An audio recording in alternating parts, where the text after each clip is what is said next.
Once upon a time in the beautiful city of Lagos, there lived a young woman whose name was Vanessa. She was the kind of girl who knew that she was beautiful and acted like it. Her skin glowed like melted caramel, and her clothes smelled of a mixture of vanilla and honey. Her perfume collection featured all the luxury perfumes one could ever think of.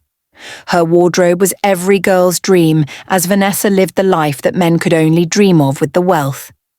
However came pride, a problem that not even her parents could address. Vanessa believed she was God's favorite. She would always boast that she was created on a public holiday when heaven had extra time to perfect her beauty. She was so full of herself that she didn't see a need to mingle with people who she referred to as strugglers. Vanessa had never struggled for anything in her life. Her father was an oil tycoon who owned several oil wells in the country. He loved Vanessa so much and never allowed her lack anything in life. Her monthly allowance was enough to set someone up for life.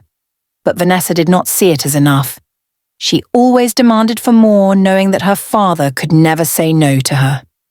She grew up spoiled, and this reflected in how she treated those she believed were beneath her. Vanessa did not just think she was better than them. She was convinced of it. To her, poor people are background decorations in the movie of her life. Whenever she passed by the street vendors or beggars, she would raise her nose so high that one would think she was smelling the heavens. Vanessa believed some people were born to suffer. She always thanked God for sending her to a wealthy family, calling those in poor homes unfortunate. She could not imagine living life like a normal girl without all the luxuries that she currently enjoyed. Her father's mansion was so big that it had a pool shaped like the letter V of her name, Vanessa. Her bedroom alone had a chandelier that could change the life of a whole family if it was so. Yet despite all she had, Vanessa lacked kindness. Her beauty shone. Her bank account overflowed. But her heart, it was as empty as the politicians promised after Election Day. Her parents tried to correct her severally, reminding her that life could change at any moment, but Vanessa refused to listen. She told her mom that life can never change for someone like her because she was not born to suffer. Some people are built for poverty, Mommy.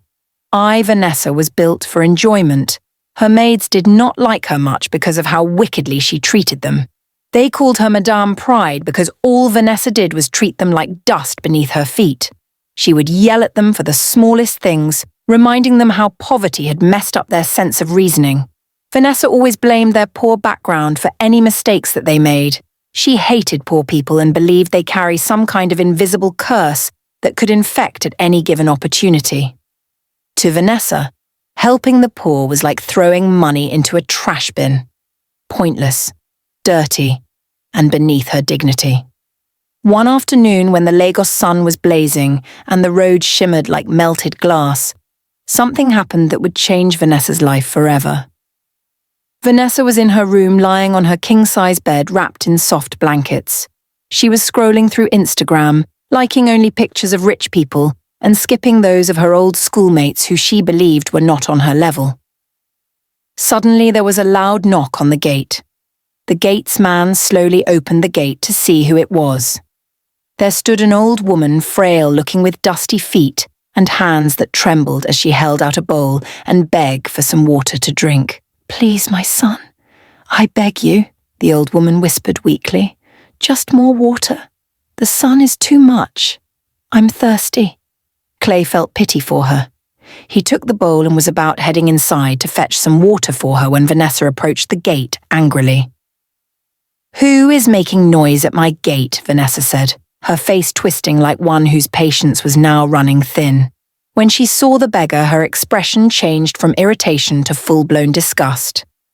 "Excuse me, what is that thing doing at my gate?" she shouted, pointing as if the woman was a stray animal. The old woman bowed slightly as she began to speak. "My daughter, please, I only want water, just water to drink." Before she could finish, "Vanessa," he so loudly that the gate man flinched. "Oh, so you walked all the way to my mansion to beg for water," she laughed mockingly.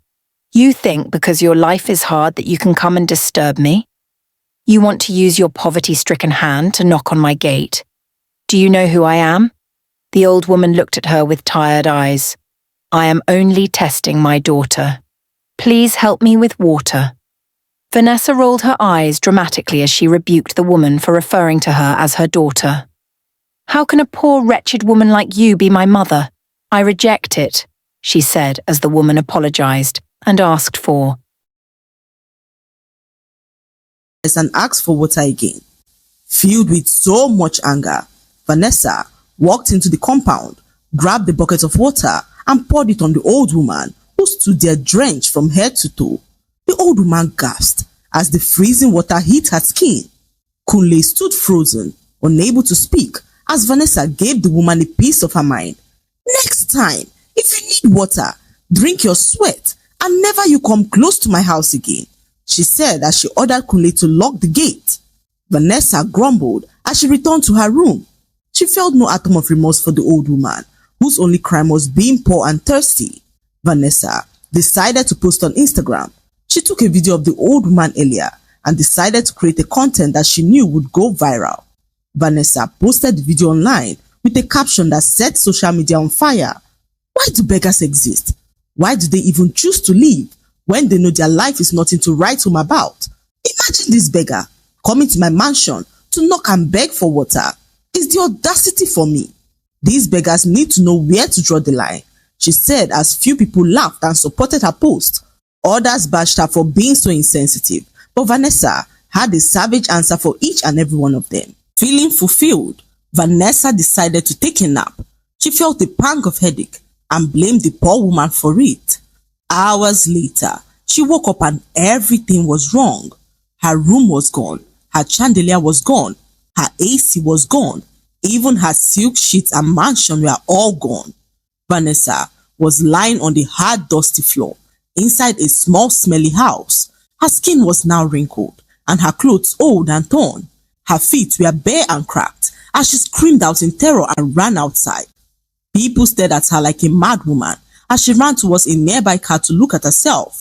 To her complete terror, Vanessa realized that she was now in the body of the poor beggar. She stood there frozen as her mind tried to understand what was happening. A moment ago, she was in her bedroom taking a nap, surrounded by luxury. Now, here she was on the streets of Lagos, shaking like a vibrating Nokia phone in the frail and trembling body of the same woman who she had humiliated.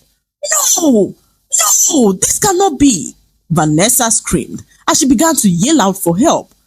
Help! Somebody help me! I'm Vanessa. I'm not this woman. Vanessa from Lekki Phase 1. My father is Mr. Ade Emmanuel. People around bursted out into laughter as they began to mock her, saying, "Who dash this one Lekki with her smelly mouth? Be like say this one don kolo." Another said as Vanessa grabbed his hand and began to plead with him for help. "Please, I'm Vanessa. This is not my body. I don't belong here." The man pushed her away like trash as he began to speak. "See trouble, but mama wey her brain don't cook finish." Vanessa, for the first time in her life, felt fear tighten around her like a rope. She began to cry, not the soft, elegant tears she used for Instagram pictures, but loud, ugly, embarrassing cry that shook her entire body. She walked towards her mansion, barefoot, sweating and dirty. Vanessa met Kunle at the gate. She pleaded for him to allow her in, but Kunle, instead of allowing her into the house, rushed forward with a stick. "Hey, go back, oh, go back. You cannot be coming here to beg every day." Vanessa cried out, "Kunle, it's me, Vanessa. I swear, something strange happened. I'm inside this old woman's body, and I don't know how it happened." Kunle laughed so hard that his uniform almost ripped apart. "You, Vanessa?" Vanessa fell to her knees as she began to plead with him for help. "Please, Kunle, call my daddy. Let him see me, please." Kunle lifted his stick as he warned her to stay away. "If you don't leave this gate now, I will help you meet your ancestors," he said to Vanessa, who was clueless on what to do.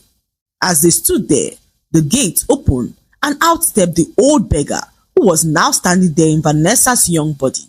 She stood there calm as she watched Vanessa try to convince Kunle that the old woman had stolen her body. Vanessa burst into tears as she pleaded with the old woman, who was now in her body, to return her body to her. "That's my body. Please, please give it back. I'm Vanessa. You are the beggar, please. The woman smirked as she began to speak. Oh, so you are me now? The same thing you poured water on? Is that what you're saying? Vanessa held her by the ankles as she pleaded for mercy. Please, I'm sorry. I'm so sorry for everything I said. Please give me back my body. Kunle pulled her away roughly as he began to yell angrily. Old woman, please behave yourself, oh. Vanessa was dragged away like a sack of onions. She spent the rest of her day wandering the streets, begging for help, trying to find someone who would believe her. But nobody cared. Nobody listened. Nobody pitied her. Her stomach growled loudly as her throat burned with thirst and her feet began to ache from walking. By evening, her once proud spirit was shattered completely. She stretched out her hand to a woman who was frying puff-puff by the roadside, pleading for some puff-puff to eat. Please, just one. I haven't eaten, she said to the woman, who hissed loudly and told her to get out of her sight. You want to eat my profit, you old woman? Vanessa staggered backwards, tears spilling down her face. By nightfall, she had collapsed near a gutter, trembling from hunger and drinking from a public tap like a stray goat. Vanessa had never been this hungry in her entire life. She had never felt her stomach twist like a rope, being pulled by angry village children. Her once perfect legs that used to walk only on Italian marble were now shaking on dusty streets like a generator with low fuel. That night, she crawled beside the gutter, shivering. Her pride had cracked, but not broken yet. She woke the next morning to the painful cries of her stomach empty. This is hell, she groaned. This is actual hell. But even in her suffering, Vanessa remained selfish. That morning, a tired mother with 2 children approached her. Mama, please, do you have 50 naira? My children have not eaten today. Vanessa looked at her in irritation. Do I look like Central Bank? A big shift. The mother walked away sadly. As the woman left, a heavy wind blew against Vanessa's face, almost like the universe sighed in disappointment. But Vanessa did not understand. She just hissed loudly and walked away, her stomach rumbling as she moved around looking for food to eat. Hours later, she came across a half loaf of bread by the roadside. Her eyes lit up like Christmas light as she reached out to grab it. However, another beggar also reached out in the same time to grab the same bread, but Vanessa, not willing to share, snatched it from the ground before he could reach it. He begged her to cut some for him, but Vanessa rolled her eyes and called him a joker. Will you shift your hand? I saw it first, and as you can see, I have not eaten since yesterday. The old man pleaded with tears in his eyes, but Vanessa ignored his cries and devoured the bread without mercy. She sat by the roadside, sad as she wondered how long she was going to remain trapped in the old woman's body. Vanessa saw firsthand what it felt like to be poor, not only poor, but wretched, with no means of livelihood. Her maids, who she once mocked for being poor, were now doing far better than she was, and Vanessa could not endure the humiliation anymore. She walked up to their mansion and waited by the gate to meet her parents, who she believed would believe her story. However, when her father drove by, he tossed some money to her on the floor as he drove into the mansion without even sparing her a second glance. Vanessa felt so useless in that moment. She used part of the money to pay for a call center as she called her own number repeatedly to speak with the old woman who had now taken over her life. Vanessa yelled angrily at the woman, threatening to deal with her if she failed to return her body immediately. Give me back my body this instant, you wicked old woman. I swear, if I catch you, I will teach you a lesson you will never forget. The old woman, in Vanessa's sweet young voice, simply laughed softly through the phone. Now you know what it feels like to be poor and thirsty, she said calmly as she laughed and hung up the call. Vanessa could not contain her rage. She screamed out in anger, hoping that doing so would break her from the nightmare that had now become her life. Her anger carried her through the day, but hunger humbled her again. By afternoon, she collapsed beside a kiosk. A kind-looking man saw her trembling and handed her a small piece of roasted plantain. Take, Mama. It's not much, but it's something. Vanessa snatched it from him at first, but before her teeth could touch it, a small girl tugged her torn wrapper. Mama, please, can I have some? I haven't eaten. Vanessa hissed and looked away, but the child's stomach growled loudly. A familiar pain, the same pain Vanessa had felt all week. Her proud heart struggled, but something inside her softened. "Take," Vanessa whispered, handing the entire plantain to the girl. The girl smiled so wide that Vanessa felt something warm in her chest, the kind of warmth money could never buy. Hours later, Vanessa saw a little boy crying at a busy junction. "Please, Mama, help me cross." Normally, she would have walked past, but something nudged her. Vanessa took his tiny hands, shaking as she held him and guided him across the road. His smile was enough to melt even a proud heart. "Mama, thank you."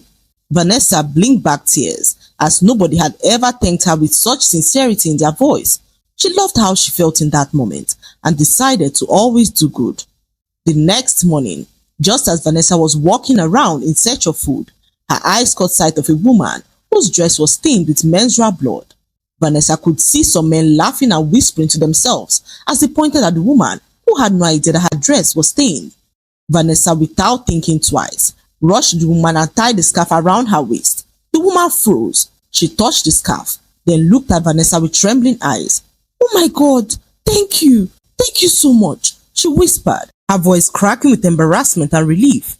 "I didn't even know. I didn't know it had stained." Vanessa held her hands gently. "It's okay," she said softly. "You're fine. Go home. Do not mind them." The woman burst into tears and hugged her tightly. For the first time in her entire life, Vanessa hugged someone without thinking about class, status, or perfume, just humanity. And right there, something shifted inside her chest, a quiet breaking, a painful healing that she never knew that she needed. Days later, and Vanessa came across her friends sitting by a roadside restaurant. As they had some drinks, they were talking about her real self, how she believed the world revolved around her, all because her parents were rich. They talked about all her savage comments online and how they only clapped for her to deceive her.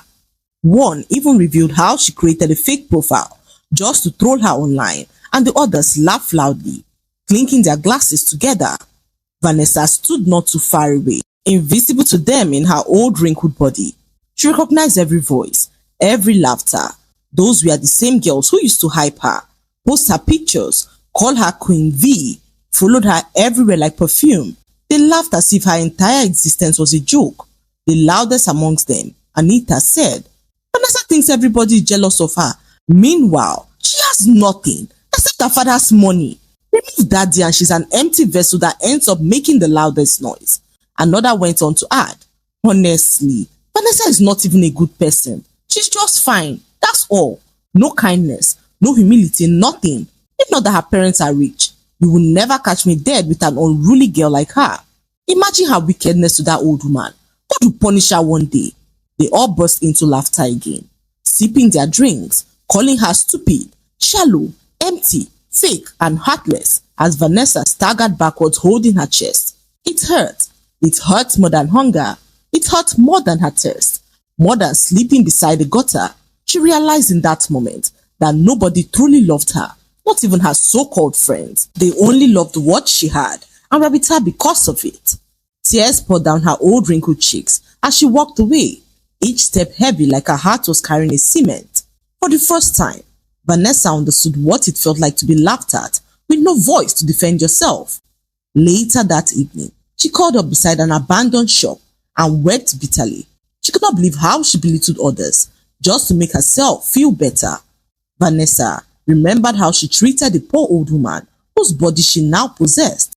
All she had to do was give her some water to drink, but instead, she poured the water on her.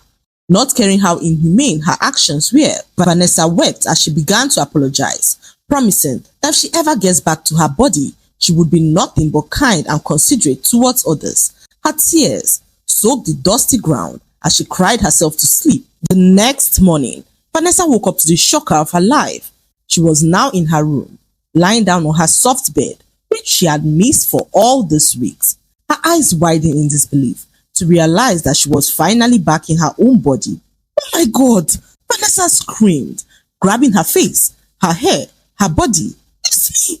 I'm back!" She burst into tears, not the fake Instagram type, the deep grateful kind that came from the heart that had been humbled, broken and rebuilt. Vanessa jumped up and hugged her pillow, laughing and crying at the same time. But then, Something inside her stopped her celebration. A memory, a hunger, the humiliation, the begging, the loneliness, the old woman's trembling hands, the bucket of cold water. Vanessa suddenly dropped to her knees. Thank you God for this second chance. I promise I won't waste it, she said as her mates walked in to greet her, expecting the usual insult. However, instead of insulting them, Vanessa stood up and smiled at them. Good morning, she said softly as the maids froze. Vanessa, in that moment, apologized to them for all the terrible things that she did and said to them, I'm sorry for everything, for the way I treated you all these years. I was wrong, she said as they all stared at her like an alien. You are human beings and you deserve respect. Thank you for all the times you took care of me when I didn't even appreciate you. One maid burst into tears as the others followed. Vanessa hugged them tightly, something she had never done in her entire life. From that day, she treated them with kindness, patience, and dignity. She learned their names, asked about their children, gave them better salaries, reduced their workload, and made sure her home became a safe place for everyone to work and live. Vanessa then set out in search of the old woman. She wanted to apologize properly and had to find her to do so. She searched the streets, went to the junction, checked under the bridge, and even asked beggars and roadside sellers for her, but no one had seen the poor old woman. Vanessa was so disappointed. She returned the next day, and the day after that, and even the next week, but still, no one had seen the old woman. It was as if the woman had disappeared from the face of the earth. So one evening, exhausted and heartbroken, Vanessa sat in her room, flipping through her diary, a diary she hadn't touched in months. As she turned the pages, a small folded paper slipped out. Her heart skipped as she opened it curiously. It was a handwritten note that read, Kindness is the water that quenches the thirst of the soul. Thank you for finally drinking from it. Vanessa pressed the note to her chest as tears rushed down her face. She wept like a child, not out of sadness, but out of a deep, overwhelming gratitude to a woman who taught her kindness in the most unusual way. Vanessa remembered the humiliating video she made of her online. She opened her Instagram page and found the video, which now had millions of views and comments. Vanessa took down the video as she made an apology video, one that shook the internet at its core. Within minutes, her page exploded. People were shocked, confused. Some applauded, some doubted, some mocked, but Vanessa did not care. For once in her life, she wasn't living for applause. She unfollowed every friend who laughed at her during her lowest moment. She blocked the fake accounts. She cut off every toxic group chat and left behind Vanessa whose heart was empty. From that day on, Vanessa lived a life full of kindness and love. People in Lagos began to whisper that Vanessa had changed, not because she announced it, but because kindness glowed from her like perfume. Her parents were shocked. Her maids felt safe. Her community respected her. And Vanessa finally felt something money could never buy. Peace. And though she never saw the old woman again, Vanessa never forgot her. Every time she treated someone with kindness, she felt a soft, gentle warmth around her, almost like a blessing, the blessing that changed her life forever. The lesson to be learned from this story is that true beauty is not measured by wealth, appearance, or pride, but by the kindness we show to others. Life can change in a moment, and the same people we look down on today may become the very ones we need tomorrow. Vanessa's journey teaches us that humility opens doors that pride will forever keep shut, and that kindness, no matter how small, is the only wealth that never fades. I hope you enjoyed the story.